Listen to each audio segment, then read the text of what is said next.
at the other end. Now Caruso runs a break. Here's James. Oh, punch it home, LeBron. And there it is. He just became the third leading scorer in NBA history, passing Kobe Bryant. Last night it was the NBA suspending its season after Rudy Gobert of the Utah Jazz tested positive for the coronavirus. This thing is so scary. We don't know anything about it. This hiatus will be at least 30 days. The NBA Board of Governors has approved a 22-team restart in Orlando, Florida at Disney World. Welcome to the Hang Time Podcast. I'm your host, Sekou Smith, here in Atlanta. We are grinding our way back to the start of the NBA season, July 30th in Orlando, team by team. Today, we're taking a deeper look at the Los Angeles Lakers with my main man, Brad Turner of the Los Angeles Times. BT, the schedule makers in Orlando didn't waste a second, cranking it up right out the gate. Lakers, Clippers. I mean, is that what we need, you think, to get back that opening night to make sure we got those two teams? And you know what? I'm going to say yes, because they're going to make sure everybody will be watching. They're going to make sure that everyone in LA will be watching. And if I want to make sure to see if Pat Beverly tries to poke LeBron James a couple of times, to get him a little bit upset about things, and knowing Pat the way I know him, he'll say something to LeBron. And knowing LeBron the way we know LeBron, he'll do something back.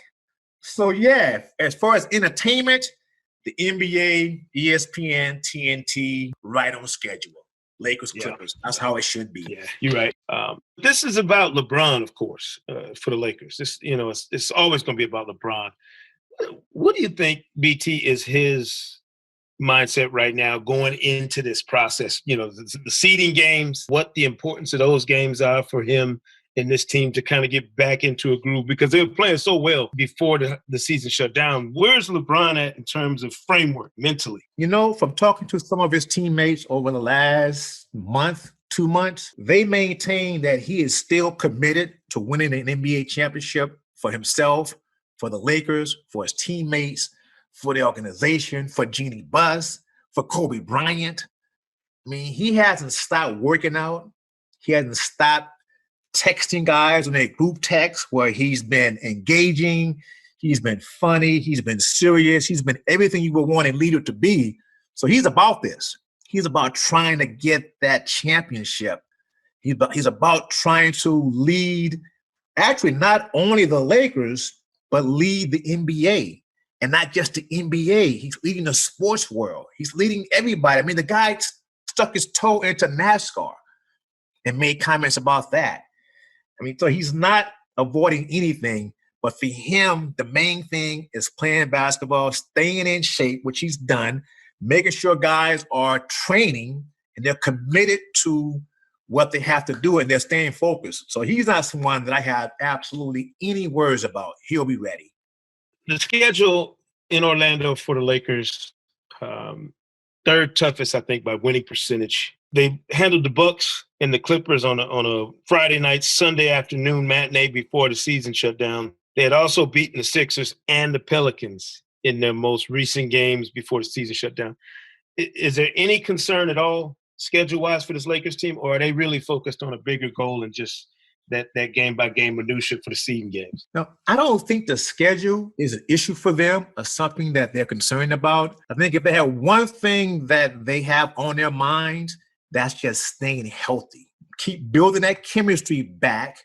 Try to head into the playoffs after playing 8 games, building, maintaining, staying healthy again, and not worrying so much about wins and losses in the first 8 games, but more about how are you playing the games? How is everyone coming together, coming back together again? Those are their main concerns and the main things they talk about.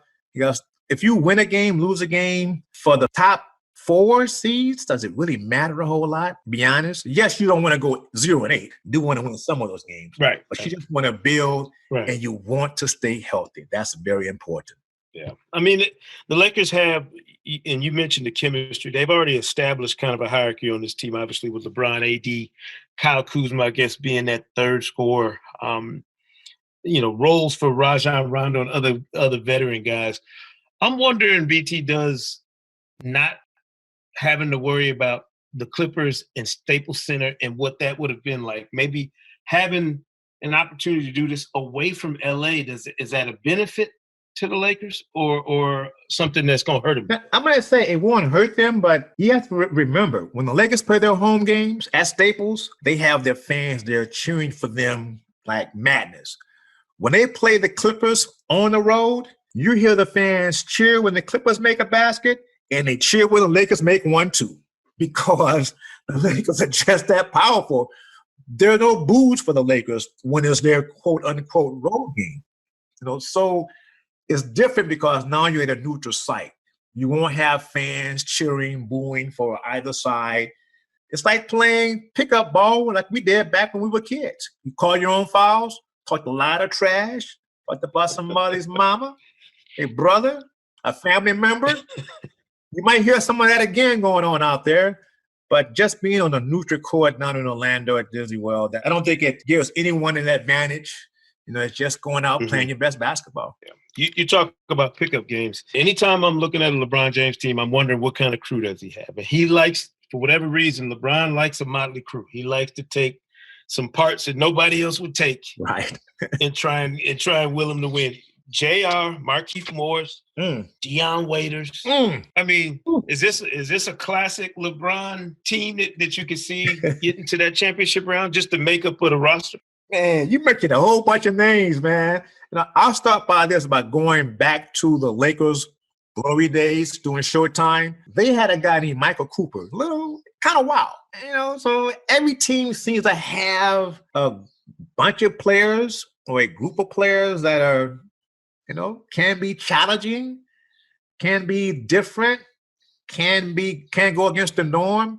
And LeBron seems to love that kind of stuff. I mean, it puts him, seems like, on alert all the time. And having the guys you mentioned, Markieff Morris, Dion Waiters, let's not forget Rajon Rondo. I mean, it makes sure that everyone is always focused, in tune. It doesn't happen all the time, but it makes sure that you also don't become bored, because he might have his hands full. Yeah, bored I don't think will be a problem for the Lakers. You mentioned something earlier about LeBron and the social justice issues that are all over the country right now and around the world. And you talk about LeBron's ability to step in and be kind of a symbol for not just NBA players, but for athletes in general. What is the responsibility, you think, in Orlando when we hear about players wanting to do something social justice related, wanting to make statements? Where does LeBron and the Lakers fit into that mix? Because Chris Paul has talked about it, obviously, being the head of the Players Union. What's LeBron's role going to be in that respect when we get to Orlando? That's a very good question, Sekou. I wonder if he will sit back in the beginning and just listen and try to get a gauge of how everyone feels. I mean, everyone, looking at some 300 plus players down there, so they all not going to think the same thing, and they shouldn't, the individuals. But at some point, I can see him speaking up and trying to find out what the voice will be for everyone, not just for him, not just for the Lakers, but for every player, for every organization, for every team. What do they all want to do going forward? We already know they've talked about not having their last names on the back of their jerseys and choosing something else to make a social statement. And as you said, Chris Paul and LeBron James are really good friends. I don't know, but I do wonder if the two of them spoke about that as a way of making sure they don't let this movement pass without them doing something. It's going to be interesting. I do wonder also the support for Avery Bradley.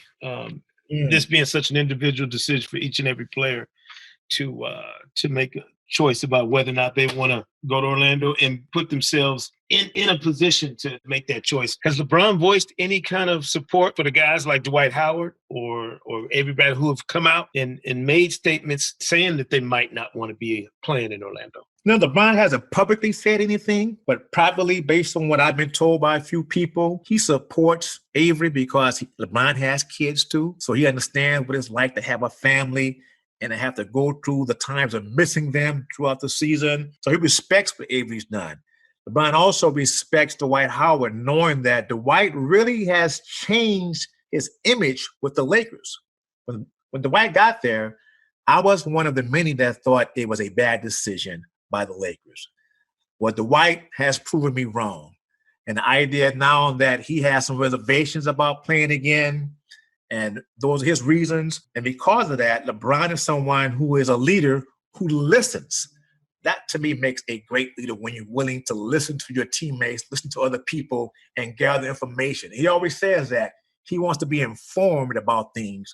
And those two players, Dwight and Avery, have let the Lakers know, LeBron know where they stand, and his respect for them has not changed. Interesting stuff. One last thing on the Lakers before we break. Frank Vogel's name is often, on a second tier when you talk about the Lakers. We always talk about LeBron, we talk about AD, we talk about play, we talk about Jeannie Buss, front office, right?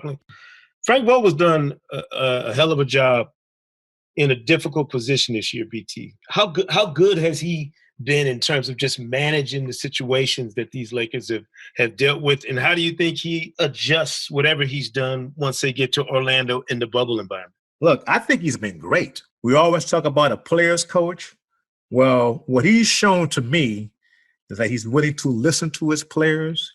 He's willing to be engaged with his players. He's willing to give them a voice during the games, during the practice, on the best way to get the most out of them. I mean, so he has been forgotten.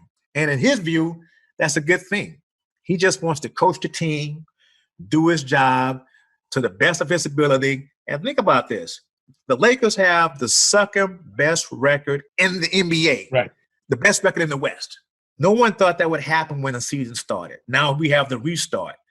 And I'm sure Frank will find ways to keep his guys engaged. He's talked to them throughout this whole time. There have been no games. So I have no worries about him. The biggest thing I just hope that they can avoid, and every team can avoid, is injuries. I guess that would be the biggest issue for anybody, too, is the unknown. I mean, the injuries, medical issues, COVID-19, all of that is a very real possibility. But I guess for the Lakers, when you had the type of season they had, I guess you got to bake all that into the cake anyway, right? You know that could be a possibility. Without a doubt. I think every team has to do that, but the Lakers know that they haven't played a game since, March the 10th, I think it was, when they played the Brooklyn Nets and the season was shut down.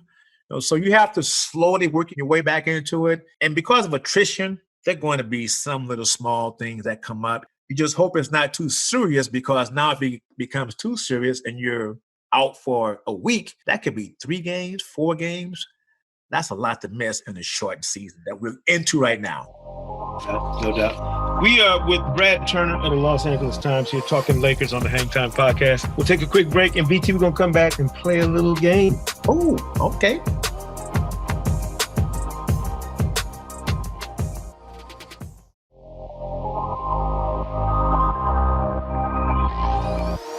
Welcome back to the Hang Time Podcast. We're here with Brad Turner of the Los Angeles Times. And BT, with the NBA season resuming at the happiest place on earth, in Orlando, we want to make sure we have a little fun with the lightning round here, questions and answers. And we're calling it the Keys to the Magic Kingdom for the Los Angeles Lakers. Ooh. So first and foremost, let's get this one out the way now. What is the Beauty and the Beast scenario for the Lakers in Orlando? Ooh.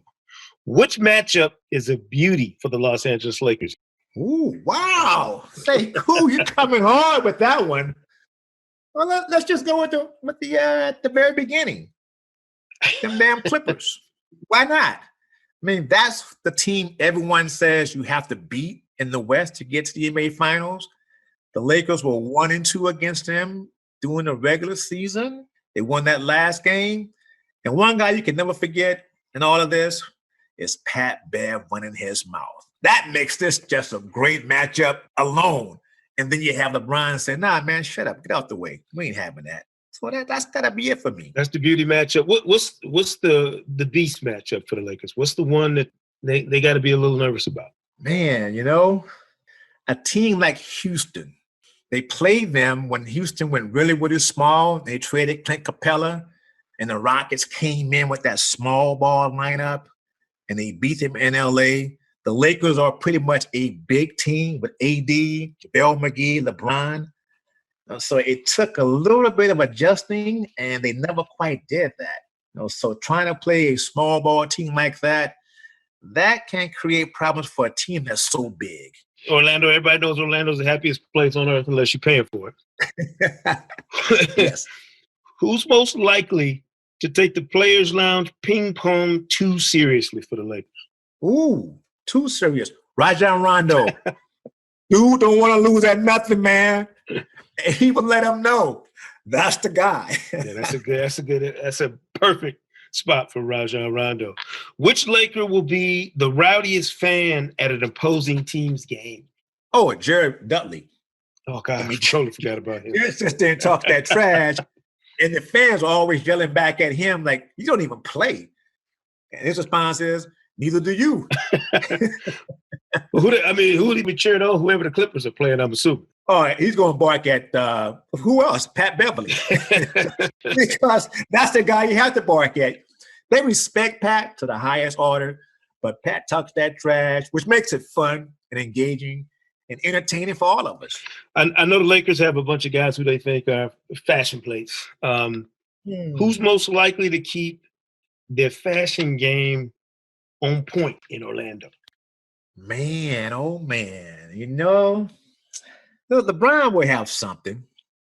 But the main guy, Kyle Kuzma. That's the fashion plate model-looking guy, good-looking young man. Yeah, got to be him. You got to basically have like 90 days worth of fashion to make it all the way through from start to finish. Yeah, you do. It's going to be interesting. We got the king. LeBron is going to Orlando, as you mentioned, is the face of the league. He rules them all if they all stay committed to the process. I don't think they're going to have any problem staying focused. Finally, BT, fairy tale ending. The Lakers hoist the Larry O'Brien trophy if what? Ooh, man. If they beat every team. It's pretty simple, that one. But I know what you're saying. If they are playing their best basketball heading into the playoffs and once they get to the NBA Finals. Brad Turner, I know you knew this was going to be a wild season when it started, but I guarantee you had no idea it was going to be this crazy. None. Zero, Sekou. We appreciate you, BT, as always, man. Great stuff. We're going to see how this thing plays out. We're going to all sit back, see what happens, see if the Lakers can finish the deal and make dreams come true. Appreciate Brad Turner joining us here on the Hang Time Podcast. We're bringing you detailed reports on each and every one of the 22 teams headed to Orlando for the restart of the NBA season. We'll see you next time.